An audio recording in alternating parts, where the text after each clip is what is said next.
Tablet weaving is not like the other girls. It has a dizzying array of crazy beautiful styles on offer, and the same simple warp can yield a wild portfolio of variations. The technique has some serious depth and complexity, is harder to wrap your mind around, and is sometimes frustrating and harder to love than weaving's more basic bitches, but ultimately it's also just more interesting.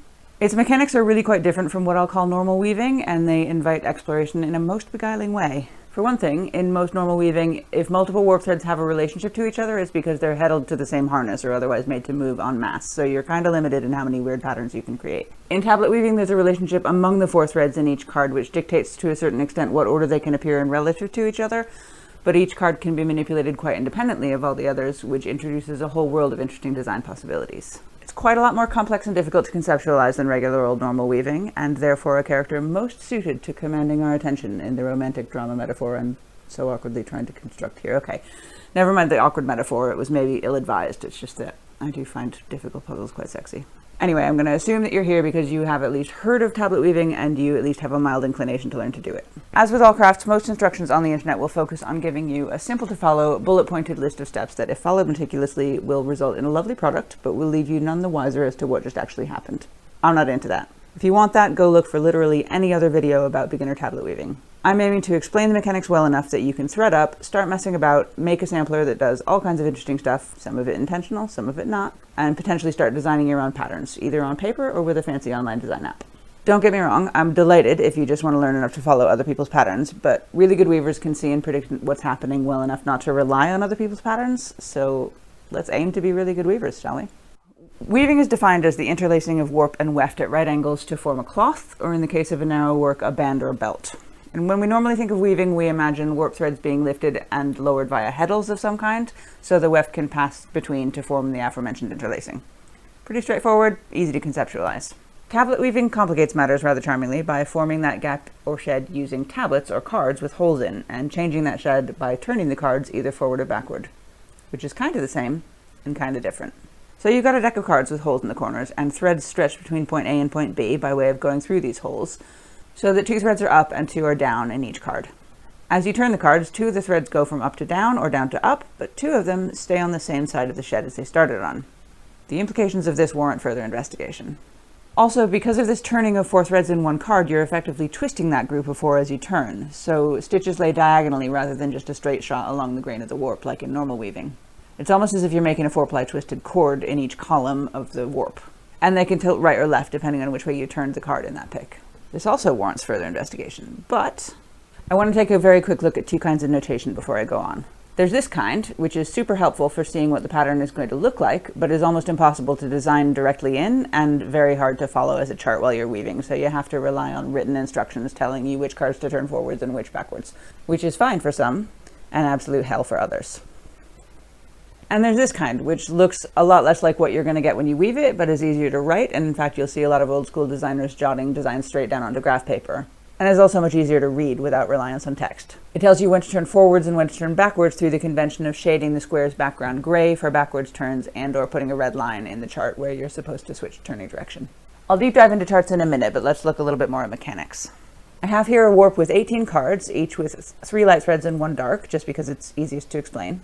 There are 2 things you need to think about before you set off: which way the cards lean, and where the colors are in each card's rotation. A card with 4 threads running through it can be flipped one of 2 ways. I'm going to start with all my cards leaning right as viewed from above. This is sometimes referred to as S threading, and left-leaning cards as Z or Z threading, for reasons which are stupid, and I hate them. So I will refer to my cards as leaning right or leaning left. The reason I prefer that is that it makes for a simple rule and helps me see what's going on. Cards which are leaning right will lay down right-leaning stitches when turned forward or away from yourself, which is sort of the default direction for turning, and cards which are leaning left will make left-leaning stitches when turned forward. I find that easier to remember and, more importantly, easier to read on the fly when I'm looking at my cards and trying to figure out where in the pattern I am. So all my cards are leaning right, and if I turn them forward, I'm going to get right-leaning stitches all the way across.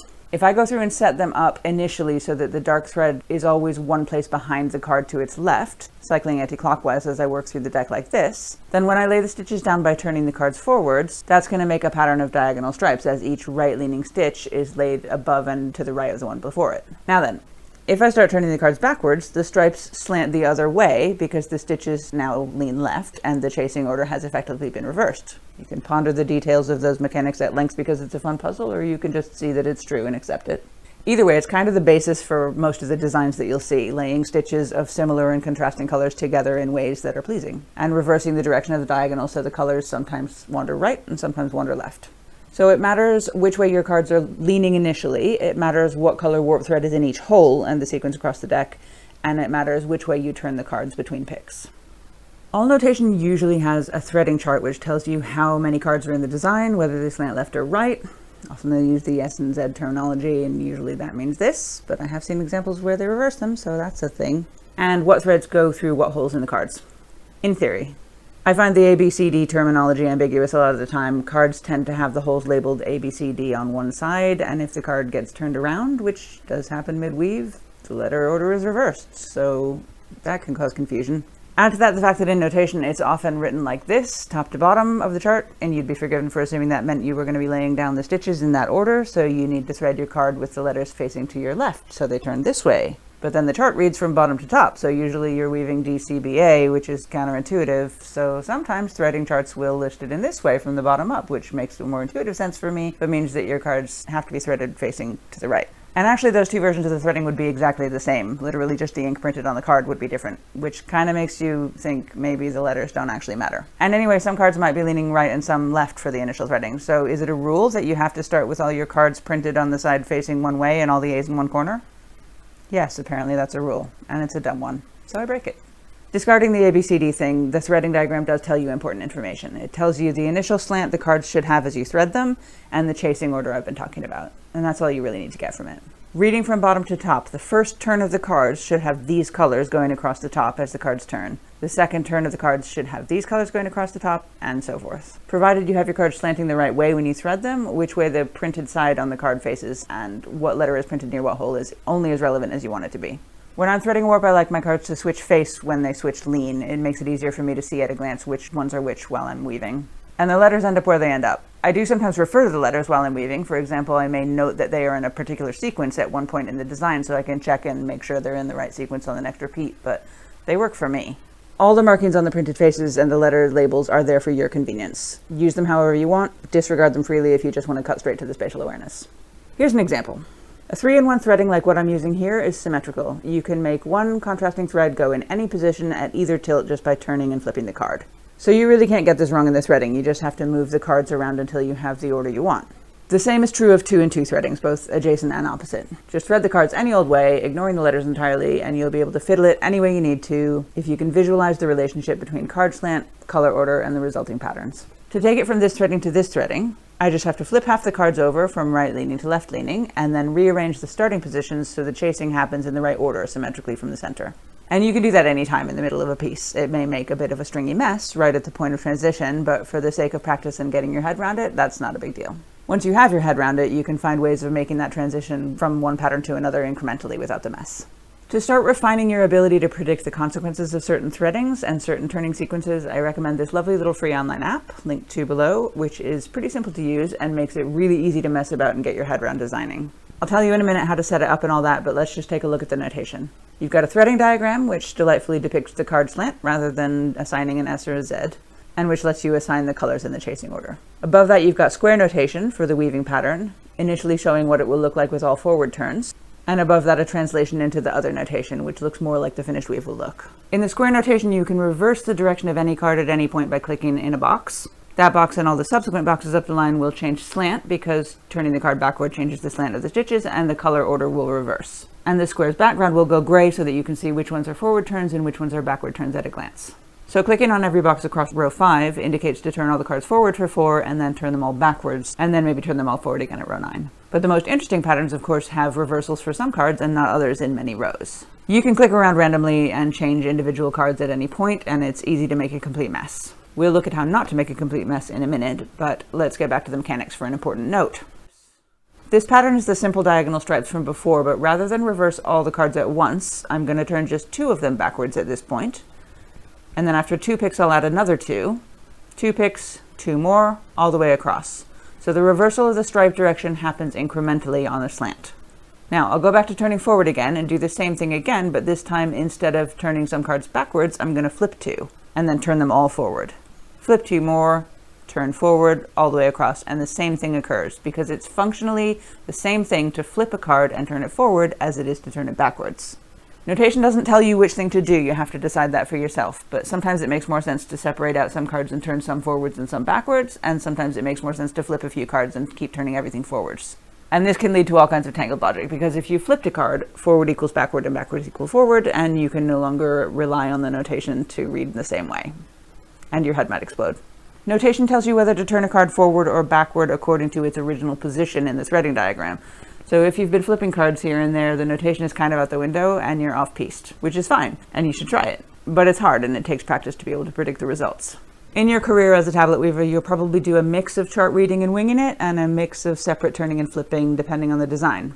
With any kind of complex pattern, there's so much going on that your working memory is going to be heavily taxed, which is why so many people stick to the very simplest of patterns. But here at IMakeEverything, we like our working memory to be taxed to the hilt. If it isn't excruciatingly difficult, why would you bother doing it? I think it's a good idea to spend some time just dicking about with this design tool and see what happens. You have to register, which is free, and then click on New Pattern, give it a name, a number of tablets, and a number of rows, all of which is editable later, and hit Go. You need to hit Edit on the threading chart and the weaving design before it'll let you change anything. But then you can put an initial setup in the threading chart, which you can always change later, and start making changes to the weaving design. Lots of weird different effects are possible, and I do think you should go off-piste and explore. But I will just point out that a lot of the most really coherent and ordered patterns often tend to do things in blocks of 2 cards and 2 picks, for the reason that turning some cards forward for 2 and some cards backward for 2 finishes both sets up in the same order relative to each other. And if you do that in blocks of 2 cards and 2 picks, you can move stripes left or right, diverge and rejoin them in smooth, lovely ways. It can get a bit messier if you work in chunks of 3 or 5 or whatever, but by all means try that and see what interesting things happen. You can't really turn a card back and forth in singles too many times because of the long floats that never get tied into the weft. But that's enough for me about it. You need to go explore and see what's possible.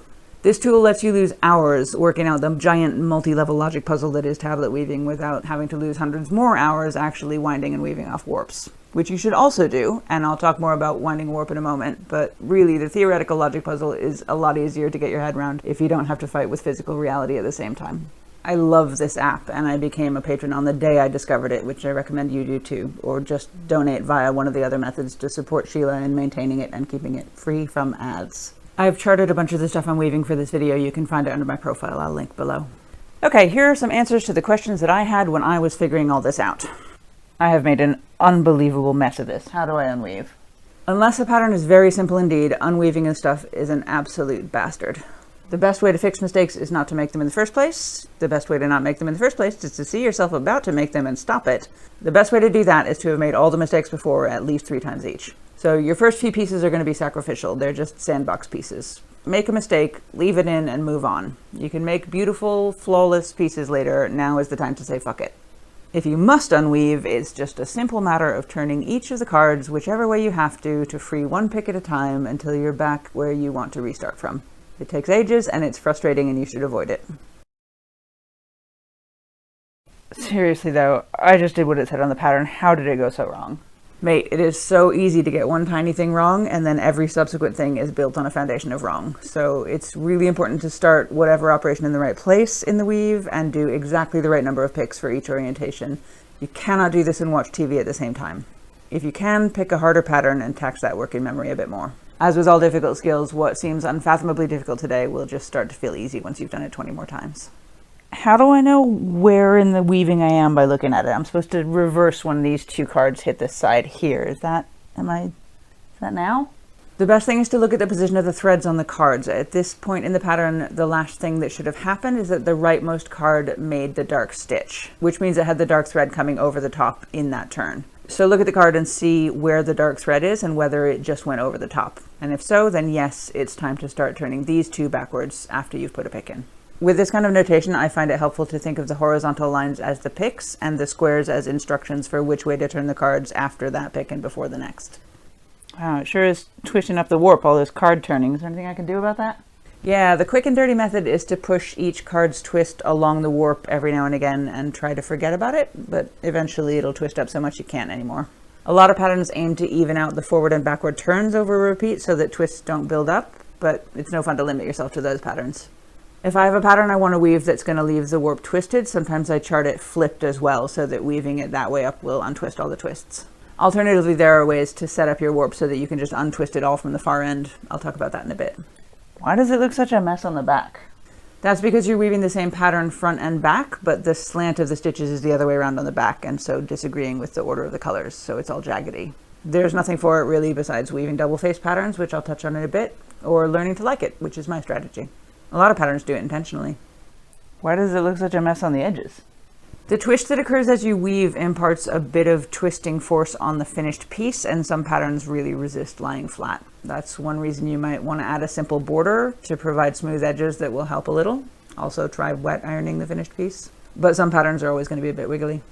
What's happening when I change card turning direction? There seems to be a longer, straighter stitch. As the card makes a full rotation over 4 picks, a given thread comes up, stays up, goes down, and stays down. A normal stitch therefore spans 2 picks, one of which it shares with the stitch before it and one with the stitch after it.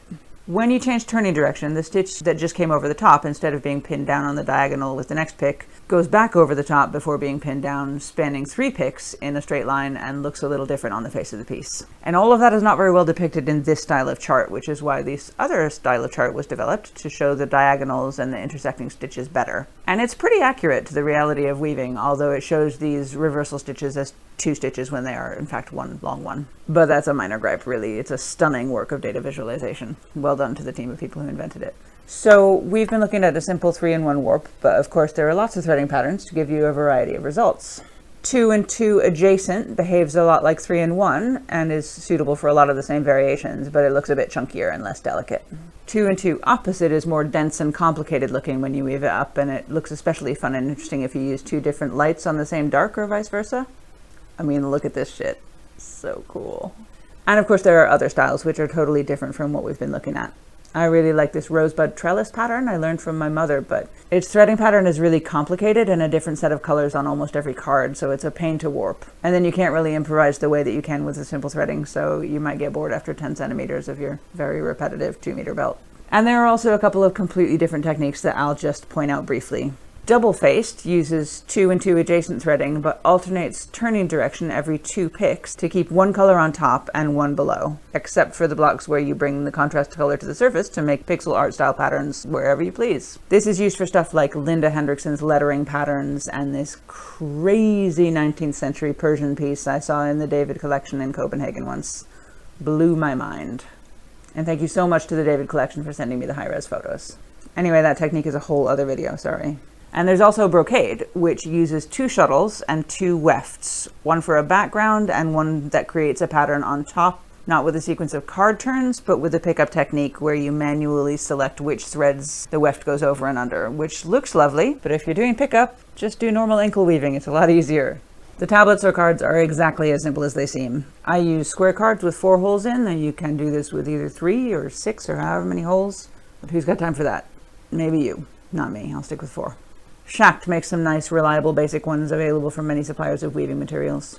You can go super high-end and get lovely wood or bone ones from Etsy, or you can slum it and make your own out of cereal box cardboard.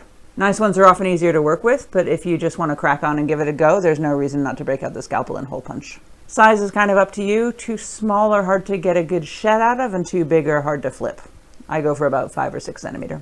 Smoother materials and slightly rounded corners help it all go well, and if you're making them from cardboard, use one thick enough to stay flat and not curve under the warp tension. My mom made this set out of her expired disabled badges. See where I get it? Pretty much anything you can wrap string around will do for a shuttle. You can use a twig or a popsicle stick, or go to Etsy for a nice handmade hardwood shuttle if you're a bit posh. But seriously, if you're just giving this a go, you don't even need a shuttle. You can just beat with your finger and pass the weft through in a wad. Now, how did you get that warp through the cards in the first place? Well, the most obvious way is to cut all the threads to length first and fish them through the holes in the cards one by one with the correct card slant on each card, which is tedious and hard to keep tidy. It may be kind of necessary if your design is a complicated one that calls for totally different threads in all the cards, but there is a cheat if your warp is relatively simple. This is what it looks like. You've put your 4 threads through the entire stack of cards, and you wrap your warp around some kind of race course, dropping off 1 card each lap. Linda Hendrickson made a lovely video about this. I'll link to it below, but here are my notes. You can use a loom as a race course, but you can also use an upturned chair or the end of a table or a cardboard box or whatever's going to give you the right length of warp in the end. You'll need 4 separate sources of yarn, so if you only have 1 ball of green and you need 2, wind some up onto a bobbin or spool of some kind. The whole thing will be less of a nightmare if you keep those 4 sources of yarn from tangling by putting them in 4 separate buckets, and then run each yarn through some kind of getup to keep them from mingling before they get to the cards. As you put the threads through the card stack, the order of the cards may or may not matter much, depending on the design and how much you're going to rely on the letters to know where you are in the design. In the long run, I definitely recommend learning to read the threads, not the letters on the cards, but just think it through and do something sensible. This warping technique works best if all your cards want the same colors, like a 3-in-1 warp all the way across, but a lot of designs have 1 or more edge cards with different colors, and you can still do it this way. Wind the middle section first, and then carefully snip the old colors and tie on the new ones, having remembered to thread them through some cards first. You could tie on the new colors individually, but I find it easier to snip all 4 and tie the new ones on in a chunk. Make sure the knots all fall pretty much in the same place on the race course to minimize the waste, and you can just continue around the course with the new colors. It doesn't really matter that the cards are now in the wrong order, you can rearrange them before you start weaving. The end effects depend on whether you did this on a loom, intending it to be a continuous warp, in which case you can just tie the end to the beginning and arrange the cards and start weaving, or whether you can't really weave it in situ and you're going to cut it, in which case secure the cards together somehow and cut it carefully in the vicinity of all the knots of beginnings and ends. Tie off one end with an overhand knot, and then tie a loop of cord to that and hang it from the nearest hook or something. Tie off the other end under a bit of tension so that the warp threads are all the same length, and then you can tie a loop of cord on that end as well and stretch it between 2 points in some way, which deposits us conveniently at the topic of looms.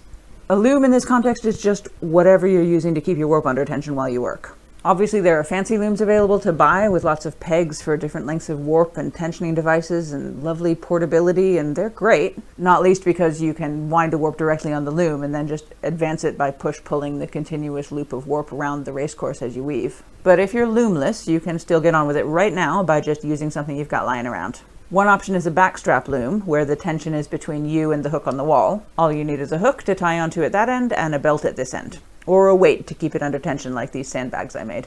Also, literally any frame-like object can become a loom if you tie the warp to it under tension. I made this loom out of the offcuts of an IKEA shelving system I shortened and a couple of 1-inch hinges from the hardware store. It's really not rocket science. Any system that pulls the warp tight and gives you room to work is fine, and there's loads of Heath Robinson fun to be had making up solutions. If you're quite the engineer, you can do what my mum's done and build an ergonomically designed slanted bit of wood with a dowel and a comb at the top, and then wind each card's 4 threads round a separate weighted bobbin for tension. The great advantage of this system is that as the twist builds up, you can just untwizzle each individual card's threads. I've also seen people make boards with fishing lure swivels on each card to mitigate the twist on a backstrap loom. Genius. If you can manage to work a comb or a spreader into any design of loom, you should. It really helps keep everything straight and helps the cards not be so sticky as you turn them. My mom made this one out of a notebook spiral, a bit of dowel, and a bit of string. My mom is so freaking cool. Any string will do, really. I made a giant loom out of a table with some macrame cord so that I could see what was happening with my piss-poor eyesight. And it was very instructive, but I wouldn't say the resulting band was going to be good for anything, even if it did have proper weft and not kebab skewers. Crochet cotton is amazing and comes in lots of different sizes and colors, though it can be hard to find the smaller stuff in decent colors if you don't live in Malta. If you do live in Malta, can you send me some? High quality weaving cotton is great and makes lovely soft bands, but is expensive and only comes in large quantities.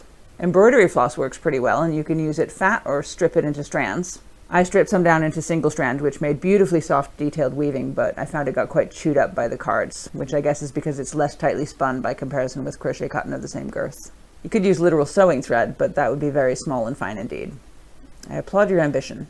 Try a bunch of things, but aim for smooth, tightly spun, strong stuff for the easiest ride.